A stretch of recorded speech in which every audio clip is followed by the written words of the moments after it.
இன்றைக்கி நம்ம எண்ணெய் கத்திரிக்காய் குழம்பு தான் செய்ய போகிறோம். இது என்னோடய ஃபேவரட் டிஷ்ஷு. சின்னதுலேருந்து எனக்கு ரொம்ப பிடிச்ச ஒரு குழம்பு அப்படின்னா இது எண்ணெய் கத்திரிக்காய் குழம்பு. அதுதான் நான் சொல்லுவேன். வாங்க இது எப்படி செய்கிறதுன்னு பார்த்துடலாம். பேனை வச்சுட்டு கொஞ்சமாக ஆயில் போட்டு கடுகு பொரிஞ்சதும் வெந்தயம் போட்டுக்கலாம். 10 சின்ன வெங்காயம் கட் பண்ணி வச்சுருக்கோம், அதையும் போட்டுட்டு கருகாப்பில் போட்டுட்டு வதக்கிக்கலாம். 10 பல் பூண்டு இது கூட போட்டு வதக்கிக்கலாம். 4 கட் பண்ண வச்சுருக்க கத்திரிக்காயையும் இது கூட போட்டு ஆயிலில் நல்லா ஃப்ரை பண்ணிக்கலாம். அதோட கலர் மாறுற வரைக்கும் நல்லா வதக்கி ஒரு பாத்திரத்தில் எடுத்து வச்சுக்கலாம். இப்போ ஒரு ட்ரை மசாலா தான் நம்ம ரெடி பண்ண போகிறோம்.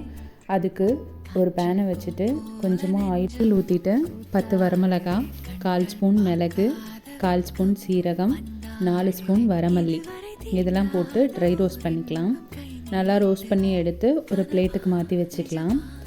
மாற்றி வச்சதுக்கப்புறம் எகெயின் ஒரு பேனை வச்சுட்டு கொஞ்சமாக ஆயில் போட்டுட்டு பெரிய வெங்காயம் கட் பண்ணி வச்சுருக்கோம், அதையும் இது கூட போட்டு நல்லா வதக்கிக்கலாம். நல்லா வதங்கிட்டு இருக்க டைமில் 2 தக்காளி கட் பண்ணி வச்சுருக்கோம், அதையும் இது கூட ஆட் பண்ணி கொஞ்சமாக உப்பு, கொஞ்சம் மஞ்சத்தூள் போட்டு நல்லா வதக்கிக்கலாம். வதக்கி எடுத்து வச்சுக்கலாம், ஆற வச்சுக்கலாம்.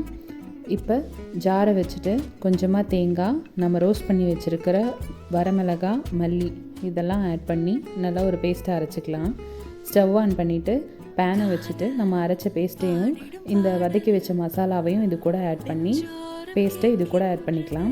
கொஞ்சமாக தண்ணி, புளிக்கரைசல் இதெல்லாம் போட்டு நல்லா கொதிக்க வச்சுக்கலாம். குழம்புக்கு தேவையான தண்ணியும் உப்பும் போட்டு நல்லா கொதிக்க வச்சுக்கலாம்.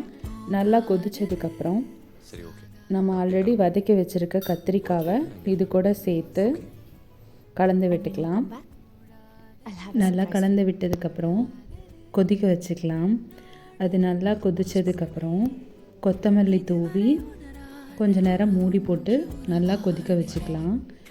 எங்களுக்கு குழம்பு கொஞ்சம் கெட்டியாக இருந்தால் ரொம்ப பிடிக்கும். தண்ணியாக வேணும்னாலும் நம்ம அப்படியே எடுத்துக்கலாம் கொதிக்க வச்சு.